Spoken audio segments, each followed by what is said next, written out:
La passeggiata con i cagnolini sulla spiaggia, ombrelloni e lettini già pronti e distesi al sole, al pari di chi alla comodità preferisce il ritorno del tepore sulla sabbia. E ancora, i giochi di bimbi con il pallone e di quanti da grandi si stanno già godendo le vacanze di Pasqua da beati turisti.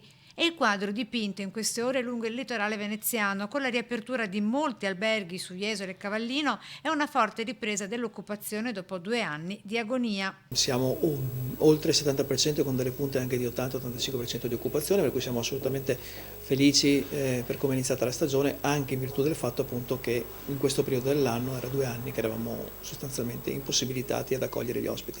A popolare le nostre spiagge, per lo più turisti italiani, per oltre il 50%, con gli storici turisti di nazionalità tedesca e austriaca, alloggiati per lo più nei campeggi. Ovviamente grande l'emozione degli albergatori nel riaprire l'attività. E vedo che la gente scende con la voglia di dedicarsi una pausa, una piccola pausa insomma dal tran tran quotidiano. Siamo finalmente felici di poter tornare a fare il nostro lavoro.